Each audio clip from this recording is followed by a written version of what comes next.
Déjà, la première image qui me passe à l'esprit, c'est les vêtements. On commence dans les vêtements. Et parmi le commerce dans les vêtements, je vois le champ. Tu vois un champ, Un champ. comme la ferme, comme une ferme. Oui. Ok. Comme en même temps, il est en train de faire dans les fruits, les cultures de fruits, et en même temps aussi des animaux.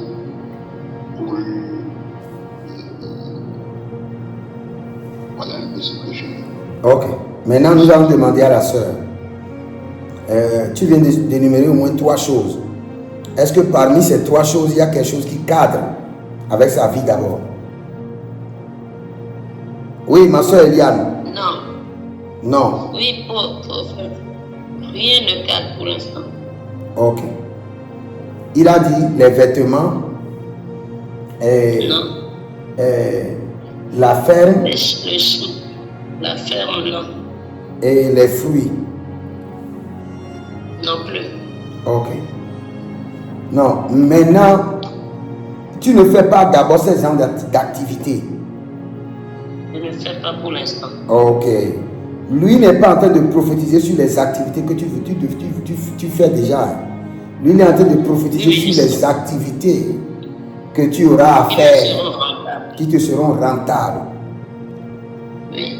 Mais tu m'avais dit entre-temps que ton fils voulait commencer quelque chose de ferme. Peut-être c'est ça qu'il est en train de voir. Ou bien c'est pas ferme. Bon, il est à la ferme avec son père actuellement. Ok. Mais là où je suis, de là où je vous parle, Oui. je suis chez ma soeur et elle a une ferme. Elle a des animaux, elle fait la culture de fruits, de tout. Elle fait tout ce qu'on vient de dire. Donc ce que le prophète est en train de voir, c'est là où son esprit est en train d'aller. Oui, c'est là où je suis présentement. Là, il y a des poussins, il y a un peu de tout. Je suis chez ma soeur qui, elle, a une ferme. Ok. Elle a des poulets, Ok. des lapins, oui. Ok.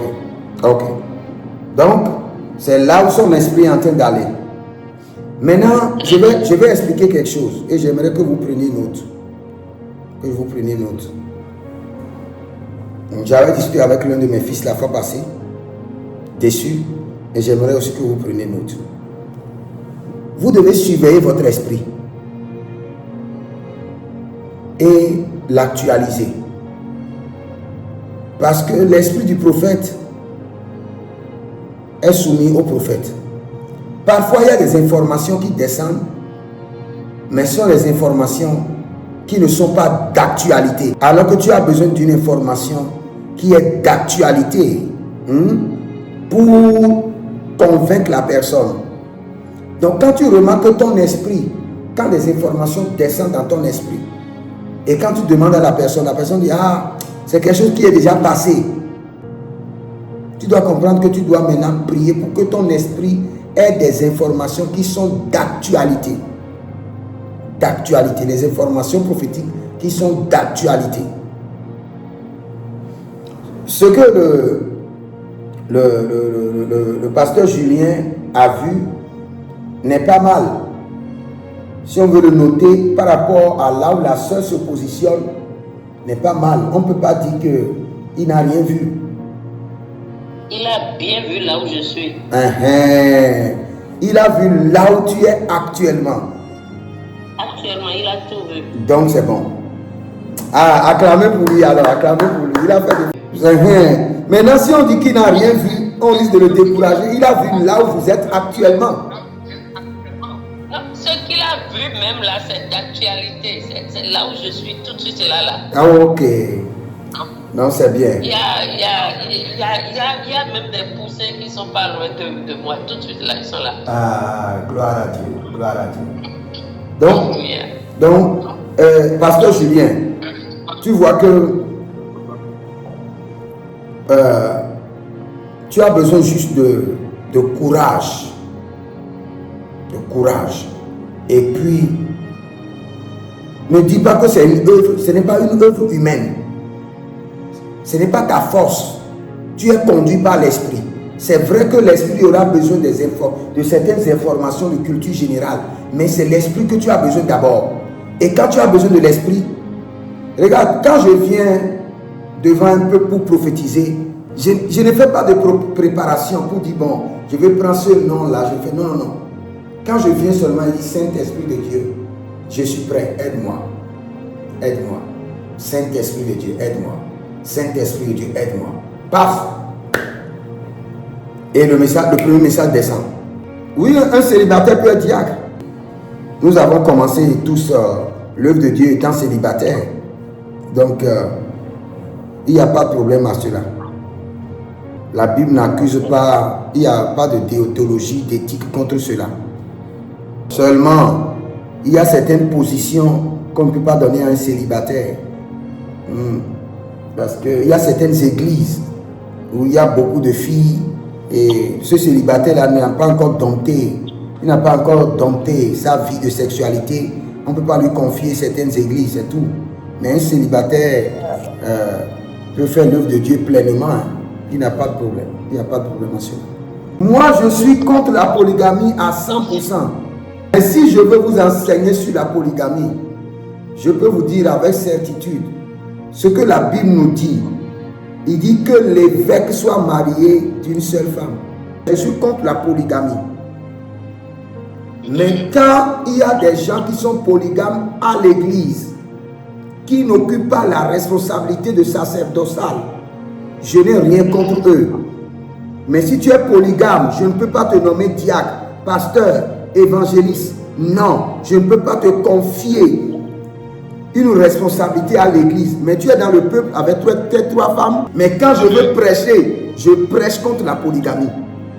Mais je ne les chasse pas de l'église.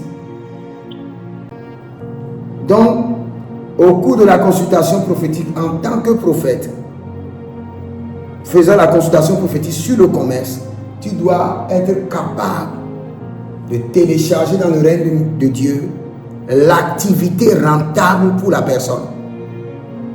Et j'ai déjà parlé de ça un peu, je crois, dans le livre prophétique, dans le livre des étoiles. Dans les étoiles de chaque personne, il y a 3 à 7 activités connectées à la personne. Concernant le mariage, il y a un enseignement que nous devons corriger. Quand nous parlons de la destinée, nous parlons aux filles pour dire l'homme de ta destinée. L'homme de la destinée d'une femme n'est pas un seul homme. L'homme de la destinée, ou bien la femme de la destinée d'un homme, ce n'est pas une seule femme. Dieu a toujours un plan A, un plan B, un plan C, un plan D, un plan E, un plan F pour chaque personne. Si Dieu avait un plan unique pour les gens, il n'y aurait jamais de restauration de destinée, parce que le diable détruirait ce plan unique et les hommes seront avides de leur destinée. Dieu a toujours plusieurs plans pour les hommes. D'abord, est-ce que vous savez qu'un prophète, quand sa femme vient du marché, il doit consacrer d'abord tout ce qu'on a amené du marché avant qu'on le prépare pour lui. La plupart des choses qu'on achète au marché ont été dédiées à des divinités. Non, la plupart. Les récoltes que vous voyez, avant que le paysan ne fasse d'abord sa culture, il verse des trucs, il fait des libations. Il confie maintenant la saison à une entité. Quand il moissonne, il donne une partie à un hôtel, à une entité. Il dédie ça d'abord à une entité. Avant qu'on amène au marché. Le marché maintenant c'est un hôtel dangereux.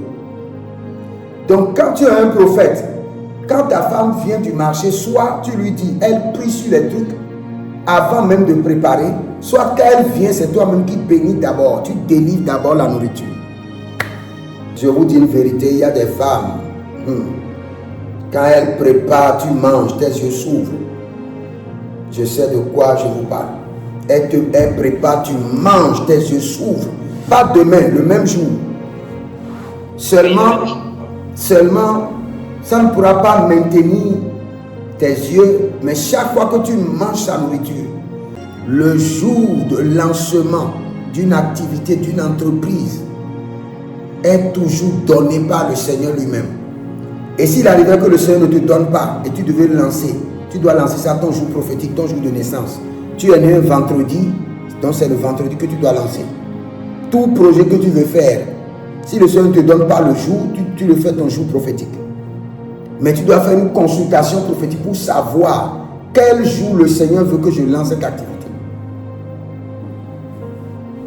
Parce qu'il y a certaines activités qui ne doivent pas être lancées à certains jours, à certains événements.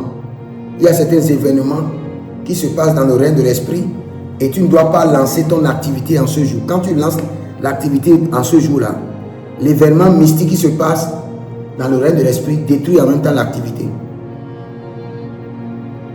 Suce l'énergie de l'activité. Et c'est fini, cette activité-là